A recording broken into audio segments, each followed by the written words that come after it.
Espero que se escuche bien, nos vean bien ahora, que nos vamos a ir mostrando.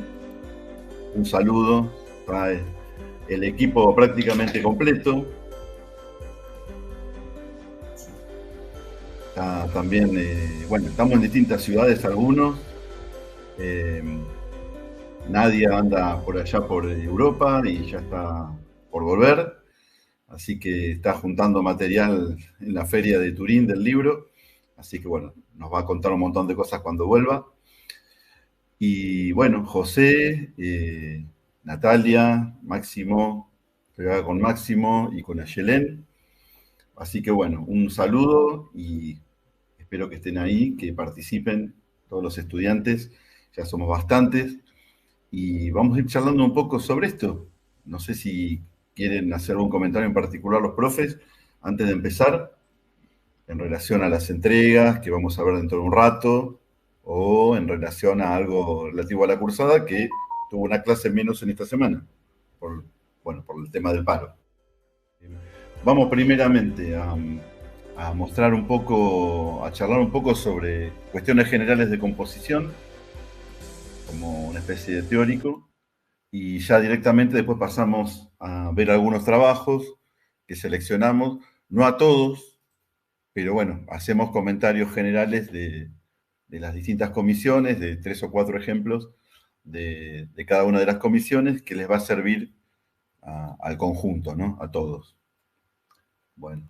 Sí. Una cosita más, Carlos. Es importante que este teórico que van a ver ahora ya empiecen a pensarlo con sus trabajos, ¿no? No es ajeno. Digamos, está armado a partir de lo que tienen que trabajar, ¿sí? Digo, también pueden anotarlo, más allá de que después lo colguemos, lo puedan ver, pero sería interesante que puedan hacer anotaciones.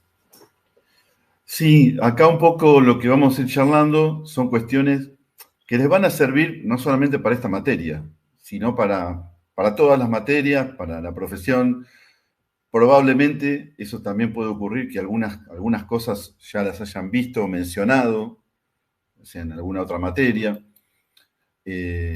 O sea, son cosas que hacen a la profesión, o sea, aquellos que ya tal vez escucharon estos conceptos o se comentó, si es que eso ocurrió, probablemente lo recuerden ahora, lo reforcemos más.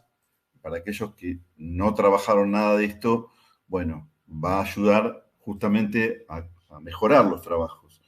Esto es en relación a lo que es componer. O sea, y acá rescatamos una frase que está buena, que es que el diseño, un buen diseño, es la mejor expresión visual de la esencia de algo, ¿no? Que dice este teórico Wisiu Wong, que tiene varios libros de diseño. ¿Y qué queremos decir con eso? ¿Qué es ese algo? Ese algo son los principales conceptos que fueron escribiendo que surge de la palabra que les tocó, en este caso, ¿no? O sea, bueno, siempre hay algo un mensaje que se quiere dar a través del diseño. En este caso, es eso. O sea, todo eso que charlaron, todo eso que fueron anotando, tiene que estar en forma muy precisa expresada, tanto en la elección tipográfica como en la composición, o sea, en la distribución que se haga de los distintos elementos, que en este caso son signos tipográficos, que son la palabra u otras letras que se agregan a la composición, para reforzar eso que se quiere comunicar en esencia. Ahora, también lo que vamos a introducir acá es prestar atención al tipo de formato gráfico, a ver si favorece el concepto que vamos a comunicar. O sea, lo que vemos, y es habitual que eso ocurra porque están aprendiendo, es que por ahí el formato de la hoja, que es horizontal o vertical, en este caso las opciones que hay, puede ya en sí mismo ser algo importante a tener en cuenta para el concepto que se quiere transmitir. O sea, no es algo que la uso en forma indistinta. Pocos creo que han reparado en eso, y los formatos tienen que ser esos, no tienen que ser ni cuadrado, ni el marco de encierro no tiene que ser tampoco circular, o sea, es la hoja en que quedamos que se tiene que trabajar, y tenemos dos opciones, horizontal o vertical. Por lo tanto, eso también estaríamos hablando ahí del formato en el cual se va a desarrollar la composición, ¿no? Y esto que están haciendo. El escenario donde van a trabajar esos signos. Otro punto importante, ¿qué tipo de composición refuerza ese concepto? O sea, ¿qué tipo de distribución que yo voy a hacer de los elementos? En este caso, no hay imágenes, sino tipografías, signos tipográficos. ¿Cómo voy a reforzar lo que yo quiero decir con la composición? O sea, ¿dónde ubico los elementos considerando las significaciones del campo gráfico? Eso lo vamos a ver más en las próximas imágenes. O sea, ya el campo de por sí me dice cosas. O sea, hay cosas que ya están desde la percepción, la ubicación en el campo gráfico, o sea, en la hoja, sea vertical o sea paisada, nos dice cosas también a priori, o sea, que podemos utilizar en nuestro beneficio. Entonces, en primer punto, ¿qué es componer? Y acá vamos a prestar atención a que no solamente es en esta materia este concepto de composición, sino que, por ejemplo, cuando trabajemos el lunes en sistema de representación y trabajemos representando objetos, también vamos a estar componiendo. O sea, cómo distribuimos en el formato gráfico, vertical o apaisado, o sea, en ese marco de encierro, los elementos. O sea, una cosa muy común cuando es en el dibujo y cuando uno está empezando a dibujar es poner los elementos muy pequeños. ¿Por qué? Porque estamos inseguros tal vez para dibujar y hacemos eso. Se presta también a veces también en el diseño también de algunos trabajos ha ocurrido eso. Entonces, componer es organizar diversos elementos en un campo. En este caso, un campo gráfico. Podría ser en un cartel, podría ser en un mural, podría ser en un soporte, ¿no? Y respondiendo, desorganización, a principios técnicos, psicológicos, estéticos y comunicacionales. Fíjense todos los aspectos que están de tipo cultural, digamos, ¿no? O sea, la cuestión técnica es importante, la cuestión de la percepción desde la psicología también, o el sentido, el simbolismo, la estética que tenga o el arte que tenga, o que logro con esa disposición de elementos en el campo, y por supuesto, tema fundamental en este ejercicio, lo comunicacional, o sea, la comunicación de un concepto, pero principalmente es organización.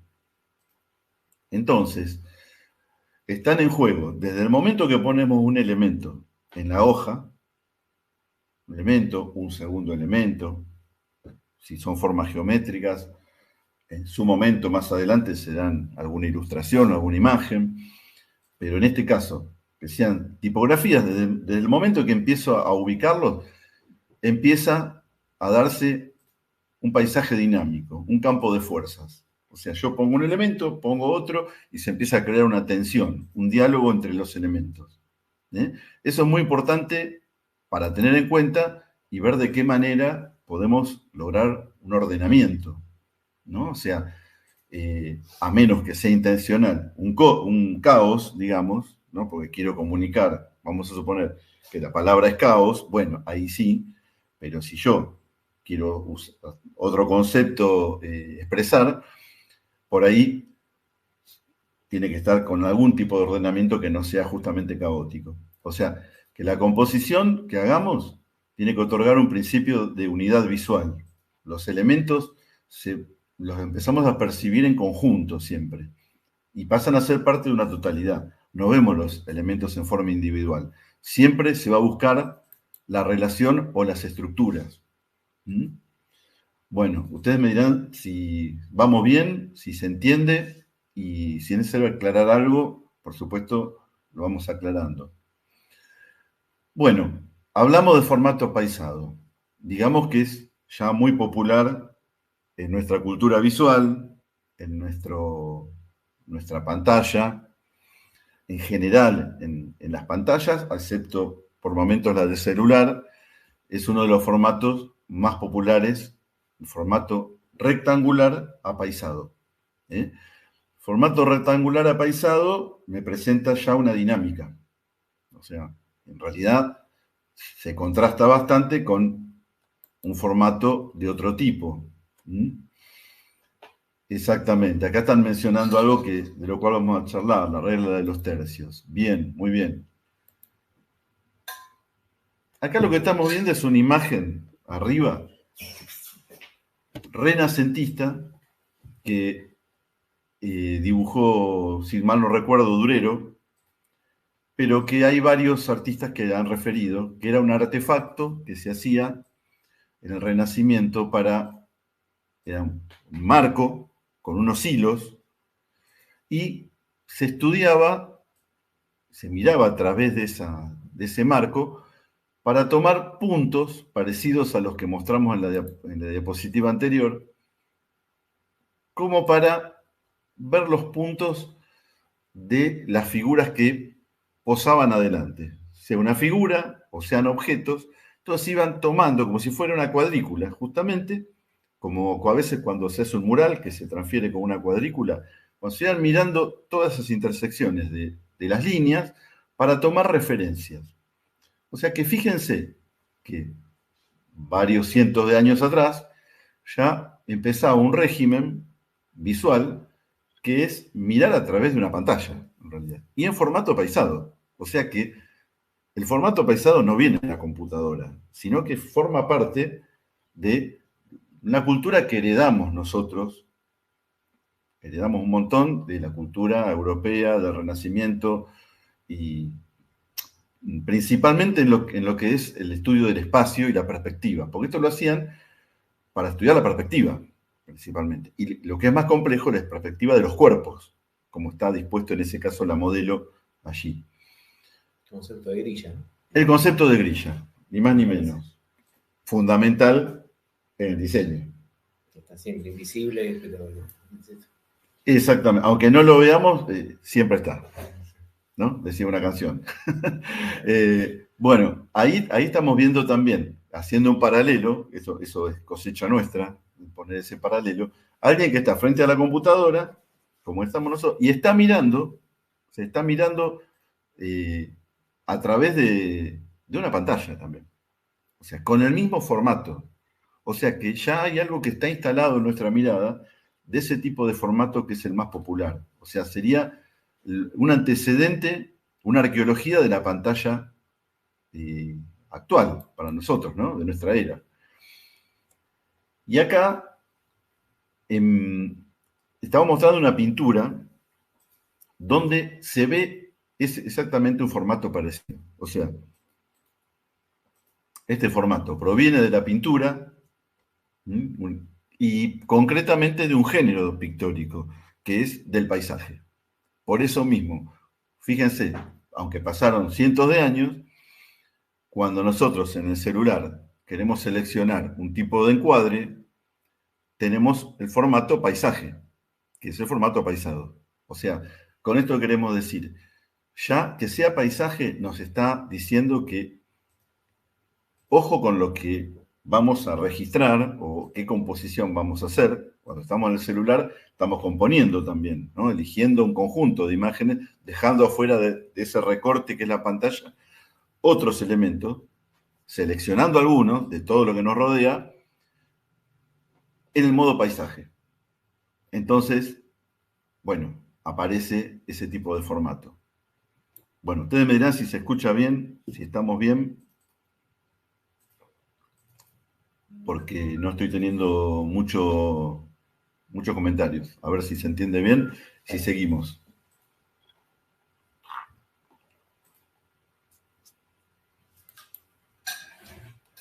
Bien, vamos a algunas cuestiones que también son culturales. Como dijimos que es un modo paisaje, fíjense que en este paisaje lo que está arriba es el cielo. O sea, ya hay algo, ya el mismo tipo de plano nos está marcando que está el cielo en el cuadrante superior, las personas, como en el paisaje anterior, y finalmente la tierra. Pero eso ya es algo que nos marca también que lo que pongamos arriba es como algo que va a ser más liviano. La palabra. Y que el peso va a estar en la parte inferior. O sea, si nosotros queremos, por ejemplo, poner la palabra, no me acuerdo si estaba, pesado, sí. El peor lugar para ponerlo, ¿dónde sería? Nos conviene ubicarlo en la parte de abajo. O sea, es como que también hay como una gravedad, digamos, en el campo gráfico, que haría que tiende a que baje hacia la parte inferior que sería la Tierra. O sea, que tiene unas implicancias, el plano solo, sin nada, ya un poco simbólicas y culturales. Exactamente, el cielo sería lo peor. Es como que siempre lo más etéreo, lo más liviano, lo más luminoso, está arriba. Y eso es cultural, ¿no? Por ejemplo, en esta imagen, también del Renacimiento, los dioses, en este caso el dios Eolo, viene la parte superior y arriba está el cielo. Y lo terrenal está abajo, apoyado en la parte inferior del plano. Es siempre como que la tierra está abajo, ¿no? Los dioses generalmente, ya sean dioses, digamos, vinculados o deidades vinculados a la fe católica u otras religiones, siempre están en el cielo. Por lo tanto, en la parte superior generalmente, casi todos, ¿eh? Excepto que sea, no sé, un ángel caído, están siempre en la... O sea que ya tiene una carga ese tipo de planos. O sea, los formatos más comunes entonces son formato apaisado, formato cuadrado y el formato vertical. El formato cuadrado y formato vertical también se usaban. Es herencia también de los dibujos, de los grabados, de la antigüedad y también de la pintura. Por ejemplo, en este caso se confirma un poco lo que venimos diciendo. Los ángeles, las vírgenes, además de estar ubicados, si es en arquitectura, en la parte cenital, en las bóvedas, tenían valores muy claros, ¿eh? Y eso que venía de lo celestial, justamente, está en la parte superior. O sea, digo, a nivel simbólico, también de acuerdo a la palabra que nos tocó, tengamos en cuenta esto. Y en este caso todavía se refuerza por el formato vertical. O sea, enfatiza más la dirección, ¿no? Que hay como un descenso o un ascenso en ese eje. Entonces, generalmente en muchas pinturas religiosas aparece el cielo, lo humano, en el medio, y lo denso, la tierra, y en algunas representaciones hasta el infierno, en la parte inferior. O sea, lo terrenal está abajo, ¿no? Lo denso, lo pesado. El formato se replica en la arquitectura, también pensaba, en las iglesias. Claro, en la arquitectura, en las iglesias también. O sea, si nosotros, bueno, vamos a una catedral, quienes conocen la Catedral de la Plata u otras, también la luz arriba, los vitrales, ¿no? La luminosidad arriba, y también muchas veces miramos y esas trampas, digamos, al ojo, de que están los ángeles en círculo, o bueno, o Dios, o quien sea, de la figura que sea, ¿no? Religiosa. Como ven, aparece en muchas pinturas, si se ponen a mirar, y ahí aparecen también los valores lumínicos, ¿no? O sea, la mayor claridad, los tonos más claros, lo más oscuro o denso en la parte inferior. Por eso yo, como una regla en el sistema de representación, les decía, cuando ustedes imaginen la escala tonal, generalmente la denominación común es que, acuérdense, cuáles son los valores más altos, son los luminosos, el cielo, arriba. Y la escala tonal, los tonos más oscuros son los de abajo, ¿no? Son los valores que están en la parte inferior de la escala. O sea que tengan en cuenta esto también, de acuerdo a la palabra que tengan o al concepto, como decíamos, a la esencia de lo que se quiere comunicar. O sea, ya la ubicación, como en este caso, vertical nos ayuda a esa cuestión de ascenso o descenso según el tema, Y también la cuestión de el tercio, como decíamos hoy, superior, en este caso bien claramente, vinculado a lo más liviano, a lo más simbólico, a nivel de dioses o cielo en los paisajes. Esta regla de los tercios habla un poco de los puntos de atención. Acá José también había participado en el armado, me había sugerido estas imágenes, que están muy buenas, respecto a tener esos 4 puntos, en muchas composiciones aparecen como puntos focales, donde hay algo que ya el ojo va a buscar, ¿no? Es una estructura que está como latente en la hoja, o sea que también eso lo podemos tener en cuenta, ¿no? Son como puntos de atención, que ayuda mucho tenerlos en cuenta. Eso también se usa mucho en cine. ¿Cómo podemos lograr la atención? Bueno,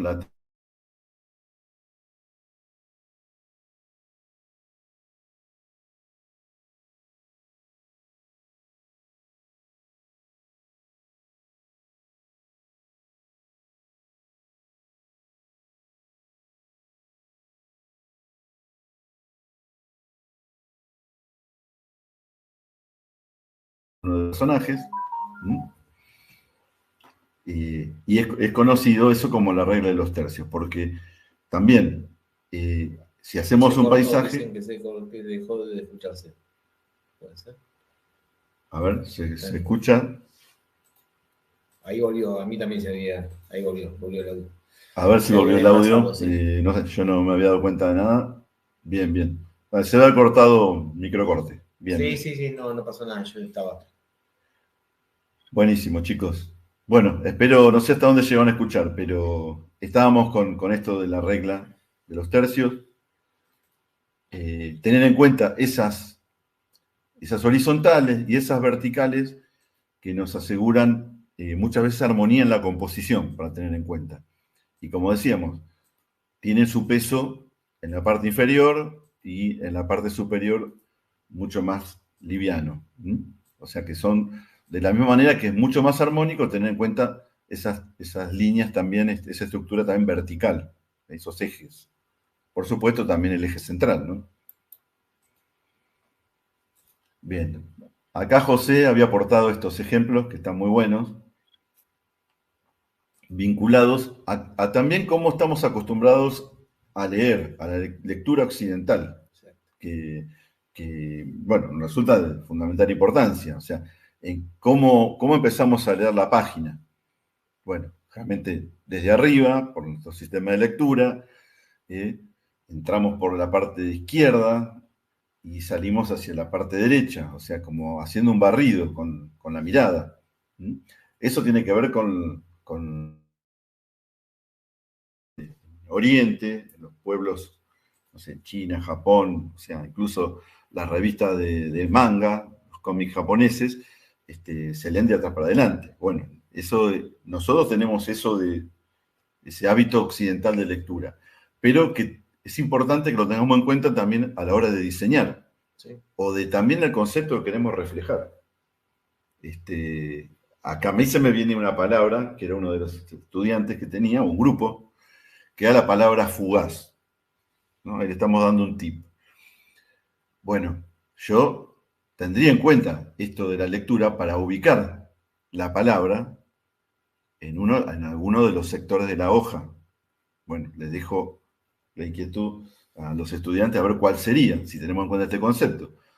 Porque, bueno, la figura entra por la izquierda, y saldría por la derecha. Si yo ubico el elemento a la derecha, el elemento está saliendo, sea una tipografía, sea un dibujo, o sea, enfatizo el inicio del recorrido, en el ejemplo de la izquierda, o la finalización del recorrido, a la derecha. Si yo quiero graficar algo que se está yendo, utilizaré la imagen de la derecha, ¿no? Y si quiero marcar desde el concepto, ya sea también para una palabra, para una composición, un mural, lo que sea, el ingreso a algo, en el plano me conviene en la parte izquierda. Esto en líneas generales. Ninguna regla es total 100%, pero son por ahí algunos tips o algunos consejos. Perdón, Carlitos, ¿puedo hacer un aporte? Sí, por supuesto. Una comisión mirando, no era mi comisión, mirando los ejemplos, por ejemplo, había propuesto la palabra fugaz y la palabra tenía una estela, dejaba una estela. Justamente la estela estaba invertida, comenzaba desde el lado izquierdo y terminaba en la palabra fugaz. Seguramente esa palabra funcionaría mejor si estuviera espejada y la palabra fuera la que dejara una estela, entonces la estela tendría que terminar hacia el lado derecho, si se estaría yendo, y no comenzar desde el lado izquierdo, que es donde empezamos a leer la imagen. Claro. Bueno, justamente por ahí nos concentramos en la primera parte del ejercicio, en elegir la tipografía. Ahora estamos ya hablando de cómo ubicarlo en el plano, un aspecto que por ahí no lo tuvimos muy en cuenta, pero que viene bien ahora para la entrega final después. O sea, ¿cómo vamos a disponer, como decís vos, si yo ya tengo esa palabra, en qué sector me conviene? De acuerdo a dónde está la estela, la inclinación de la palabra, cómo es la tipografía.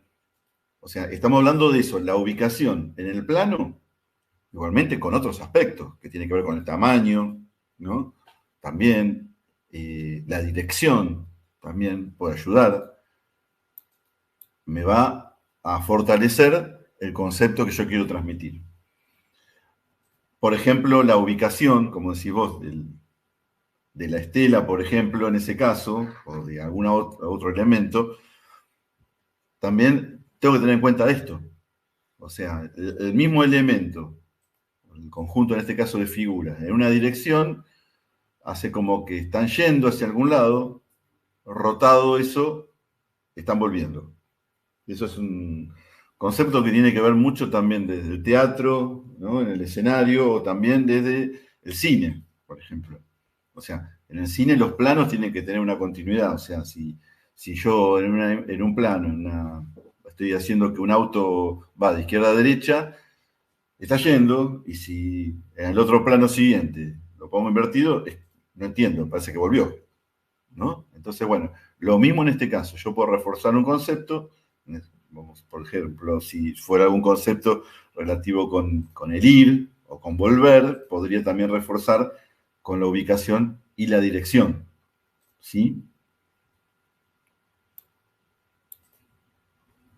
Bien, otros aspectos que tienen, bueno, el formato, en este caso estamos haciendo centro en el formato apaisado, también en el vertical también podría ser, las diagonales, ¿no? Diagonal ascendente y diagonal descendente, que me dan direcciones bastante fuertes, ¿no? O sea, la descendente es la que va de arriba hacia la derecha, o sea, si yo, como puse la flecha, fuera desde la diagonal esa hacia arriba, en la parte izquierda, en el cuadrante izquierdo, es como que haría más fuerza, pareciera, el elemento que yo ponga para subir.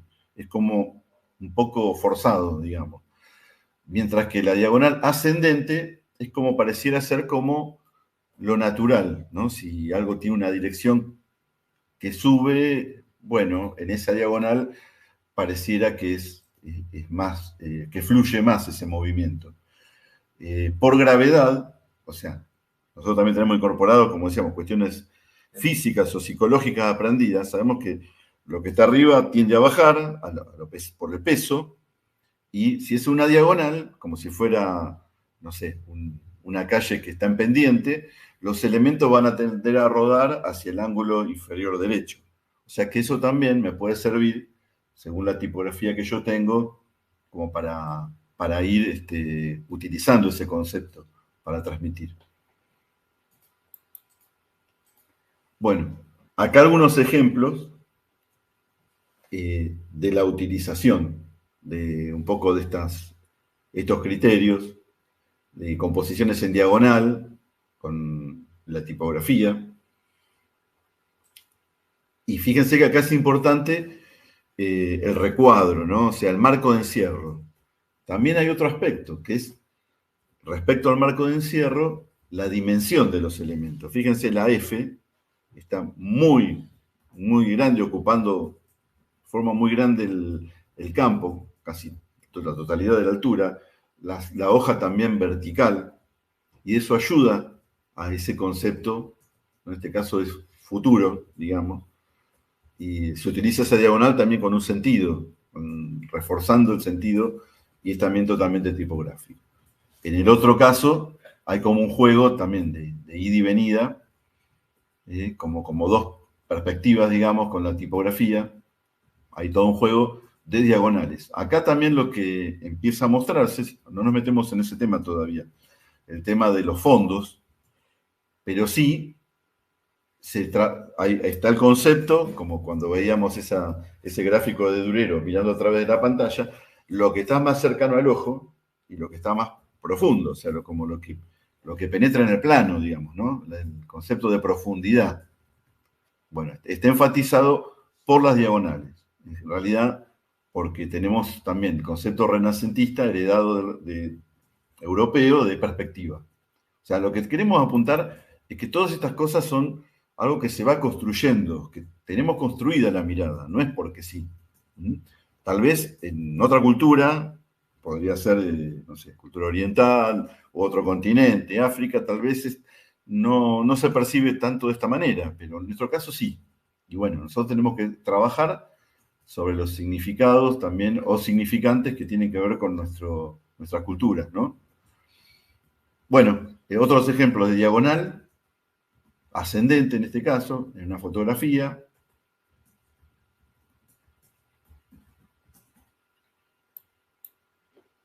Y también, y volvemos a reforzar la idea, lo que hablábamos antes de lo celestial, vinculado a la cuestión de los dioses o energías superiores. Me iba a decir fuerzas del cielo, pero fíjense que, bueno, tiene que ver con esto, con esta cuestión también, ¿no? O sea, de lo simbólico. Cultural. O sea, aparece la energía celestial hacia la Tierra, en una diagonal también. Entonces, nadie puede decir que estos grandes maestros lo hicieron porque sí, sino porque también se juega con el espacio, y con el espacio no solamente de un modo gráfico, sino simbólico. Bueno, otros diseños, esta vez en forma de escalera, pero hacia la diagonal ascendente. Fíjense que también acá también hay un buen uso del formato vertical para esto.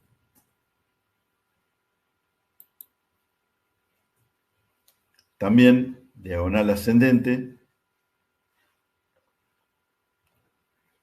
Hay también un acento de color que refuerza eso, y también se refuerza con las sombras la profundidad, cosa que también acá nos dice Nadia, ¿no? O sea, cómo se fortalece también con la diagonal y con la diferencia de tamaños y la cuestión espacial. Diagonal descendente, lindo ejemplo aportado por José, también fotográfico. Sé que también acá el fotógrafo no es casual, tal vez hasta rotó la cámara, o sea, buscó esa composición, porque es armónica, porque tiene una dinámica, o sea, eso que hablamos de las fuerzas que se van dando, ¿no? Cuando yo pongo elementos, empieza a cobrar una dinámica el plano, empieza a haber un estímulo y hay movimiento, y bueno, y hace que sea mucho más atractiva la composición. También. Fíjense en este caso, la diagonal descendente, también reforzada con la tipografía, que se va achicando, y también que tiene que ver con la temática, ¿no? Está en ese caso como haciendo un refuerzo semántico, como si fuera eso una ruta, una pista.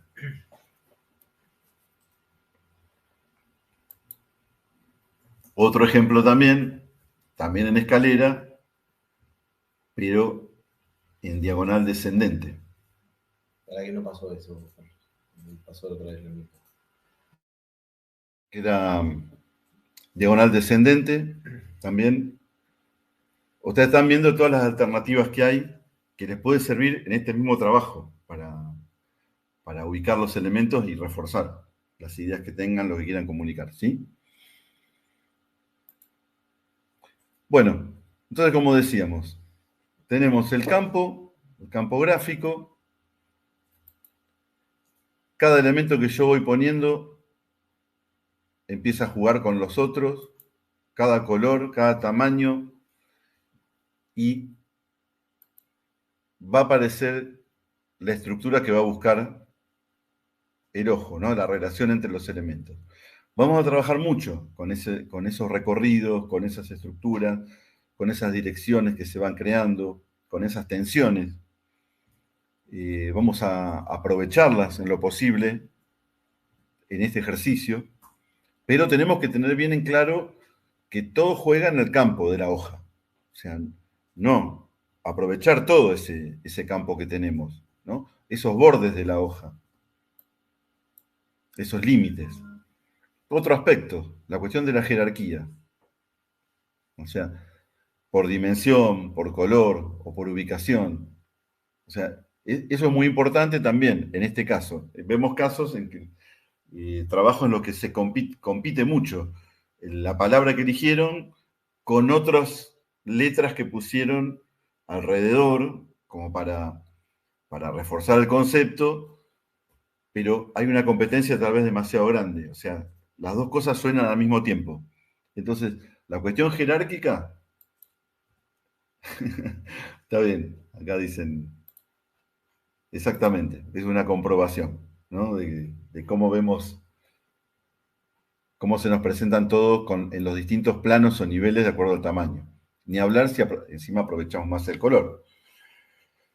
Fíjense que ya hemos hablado de la cuestión del cuadrante superior en los planos y la gravedad visual. Fíjense que viene aprovechado en este caso con esto que habla de petróleo, de la densidad que tiene el petróleo y cómo va jugando eso con la diagramación de esta doble página hacia la parte inferior. O sea, un buen ejemplo de gravedad visual aprovechada desde el concepto de la palabra.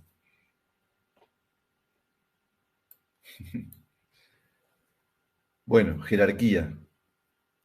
¿Por qué? Por la ubicación. Es central, esa letra que tiene un refuerzo semántico, esa letra T, que juega también, y que juega también de una manera que también no podemos dejar de mencionar, que es una forma positiva. Positiva en el sentido de que el fondo es blanco y aparece un elemento, una presencia grande, como en dimensiones, en relación al marco de encierro, ocupa mucho del marco de encierro. Luego, el nombre de, en este caso, una obra de teatro, de títeres, y después la parte institucional y otros datos, ¿no? O sea, pero veo esa tipografía como imagen, directamente, con un refuerzo semántico. De una forma positiva. Digo porque vamos a ver otras formas que son negativas, como el caso de esta, ¿no? O que tienen una reversibilidad. O sea, la forma negativa me construye también, según como yo lo voy viendo, o los violines, o pareciera ser una silueta de una figura. ¿Mm? Bueno, entonces, vimos varios aspectos de uso del plano y de los elementos, y de las direcciones y de las tensiones. Ahora vamos a ver algunos ejemplos de cómo componer. O sea, cómo componer, o sea, cómo ordenar los elementos en el plano. Una forma es de forma simétrica, o sea, una simetría lo que se llama axial. O sea, si yo trazo un eje de un lado y de otro, es como que se espejan. O sea, una forma muy ordenada, me está hablando de la seriedad o lo institucional, tipo de composición. O sea que también ustedes, aunque sea tipográfico, tener en cuenta formato vertical o horizontal, según lo que yo diga representar, y también la disposición simétrica o central en torno a un eje, queda muy ordenado, muy armónico, también puede ser muy aburrido, ¿no? O sea, tenemos que evaluar todas esas posibilidades también. Otro ejemplo, ya acá hay una simetría, pero también ligeramente, con una ligera asimetría. O sea, hay unas tipografías, pero no son muy pesadas. Son livianas, que están un poco jugando, que no alcanzan a descompensar o a desequilibrar. Están ahí, jugando. Por eso decía, a veces todo lo simétrico es aburrido. ¿Mm? Pero algo, y si el concepto es aburrido, está bueno, que nos tocó esa palabra, tal vez usarla con este Porque no, sentido. eso, no hay nada de tensión. Por eso digo, le ponemos palabra como aburrido. Piensen en esto, digo, lo mismo, todo este material y empezar a pensarlo para el trabajo. Claro, está todo exacto, alrededor de un eje, todo muy tranquilo, todo muy ordenado, ¿eh? Como en este caso, y acá aparece un caso, ya que es interesante, como decíamos, de reversibilidad, ¿no? O sea, las formas negativas también me dicen cosas, ¿eh? Me parece un hallazgo este trabajo, todo lo que dice, en este bar, bar, por demás sugerente, ¿no? Ese bar, habría que ir a investigarlo. Bien, o sea, hay toda una doble lectura en un montón de elementos, que por el momento, como ustedes en el trabajo que tienen que hacer, no tienen que ilustrar, no tienen que hacer refuerzo semántico, es tipográfico, lo damos aunque no sea lo que pedimos en este momento. ¿Eh? Otro tipo de composición, digamos, opuesta casi a lo que venimos viendo. Composiciones más libres o dinámicas. ¿Eh? O sea, ya acá no son ejes verticales, no es tan simétrico, aunque es apaisado, bueno, aparecen elementos, direcciones, ¿no? Diagonales, direcciones, mucho más dinámico, pero también eso me implica que es algo festivo. O sea, el concepto que también se está trabajando es que es un festival. O sea, es un festival que tiende a ser algo muy, muy móvil, muy divertido, muy alegre por los colores. O sea que me sirve, es una muy buena decisión. Otro ejemplo también, de direcciones, todo un juego de direcciones. Creo que si hiciéramos la regla de los tercios acá, da justo en la S. O sea que se cumple también esa medida armónica, ¿no? Que ya desde el Renacimiento también estaba. Otra forma, tercera forma de composición, puede haber muchas, pero hicimos una selección que han hecho algunos autores estudiosos de todo esto, ¿no? Composición continua. La composición continua, muy pertinente, es también en este caso como que es un paisaje, justamente, la composición apaisada, donde hay todo un recorrido. No sé si hay centros, es como, no hay un único centro, ¿no? Están también los puntos esos puntos nodales de la estructura, ¿no? Que decíamos hoy de la regla de los tercios. Pero hay todo un recorrido, se nos invita a una narración en este caso. Es dinámico también, en la totalidad de la pieza gráfica.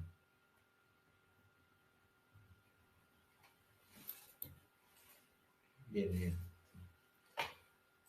Composición espiralada, otra forma, ahí también con un centro, digamos, hay distintos tipos de estas composiciones, esta es una, hay un ritmo también, ¿no? Una idea de ritmo, de generación de formas. Esta es otra, de un concierto, también, ¿no? Fíjense el uso del espacio, ahí la tipografía en relación al marco de encierro son más bien pequeñas y las formas son las protagónicas, ¿no? Esas formas también que puede hablar de metaforizar algún instrumento o las formas de algún instrumento.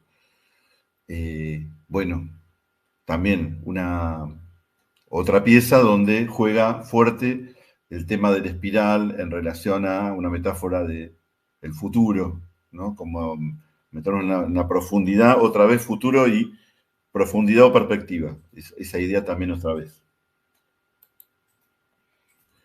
Otro tipo de composición, lo que se llama composición polifónica. Polifónica que tiene varias voces.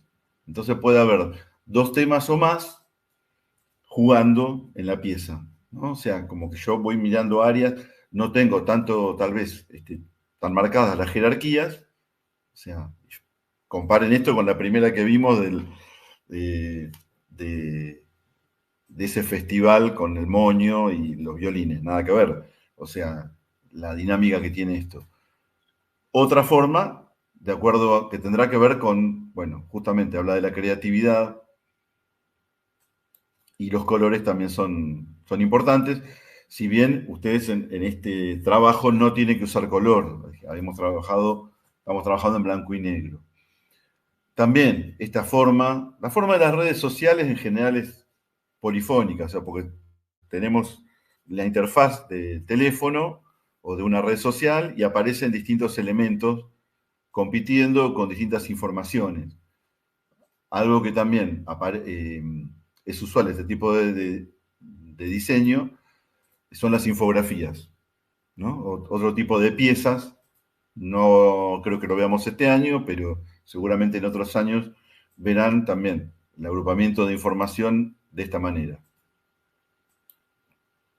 ¿no? Con datos, estadísticas e información. Un formato muy informativo, digamos, por valga la redundancia.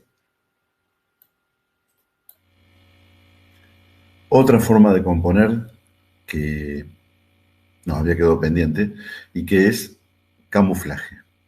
Bueno, acá esta es la obra de Liu Bolin, es un artista chino, fotógrafo y escultor, que como método de protesta con la sociedad o la sociedad de consumo o las medidas gubernamentales que según él no acompañaban a los artistas, decidió hacer una serie de obras camuflándose con distintos elementos de la sociedad de consumo, como en este caso los teléfonos celulares. Si ustedes miran, van a ver que está la figura del mismo, por momentos con retoques digitales, camuflado, o también con maquillaje sobre su cuerpo. Este tipo de obras lo hizo famoso, y nosotros lo podemos utilizar como un recurso también para lo que sea no solamente expresiones de artes visuales, sino para el diseño. Podremos utilizar ese recurso, acá lo vemos también con una pared y con signos de la caligrafía china, su cuerpo todo pintado de gris, al igual que la pared, y las tipografías o los signos también sobre su cuerpo. Nosotros lo podemos utilizar también como recurso en el diseño cuando queremos comunicar algo. Acá está bien claro la intención del diseñador de mimetizar el logo de una banda de rock con una huella digital. El mensaje tendrá que ver con eso. Por eso que decimos, cuando se utiliza estos recursos de camuflaje, se tiene que tener en cuenta que la palabra que elegimos, en este caso del ejercicio de ustedes, tiene que estar directamente relacionada con este concepto, no utilizarlo arbitrariamente. Acá vemos algunos casos en los cuales las piezas de diseño tienen este recurso, esta forma de componer, donde se va mezclando las tipografías, cuesta reconocer las palabras u oraciones. Obviamente no está en juego acá una legibilidad clara, ¿no? Sino que es como que tenemos que encontrar, con este recurso de camuflaje, tenemos que encontrar las tipografías y lograr la lectura, o sea que es como buscar en ese paisaje que no está tan claro. Tenerlo en cuenta para cuando lo necesitemos. Vamos a otro caso de transparencia. En este caso, hacemos la advertencia de que en el trabajo que hacen ustedes actualmente no pueden modificar las tipografías. O sea que lo mostramos como para que lo tengan en cuenta para otro tipo de piezas, pero a menos que la tipografía ya elegida juegue con eso, de momento no estamos habilitados en este particular trabajo práctico, el trabajo práctico número 1, como para utilizar y hacer transparentes las tipografías. Dijimos que es blanco y negro y no cambiarles el tono o color original que tienen las tipografías. Pero me parece interesante mostrarles este recurso, nos parece importante que lo tengan en cuenta, donde se trabaja como por capas, ¿no? Con capas que se transparentan y que dan idea por ahí de superposiciones, de mensajes que también como aparecen como en distintas voces, pero a la modalidad de capas, haciendo un juego visual. Y acá es muy importante tener en cuenta lo que vemos en otras materias en cuanto a valor, a color, a legibilidad. Bueno, nos quedaba estos últimos ejemplos. Espero que les haya servido este video educativo. Y bueno, les deseamos suerte en el trabajo, buena finalización del trabajo práctico número 1 y nos vemos en el aula. Chao.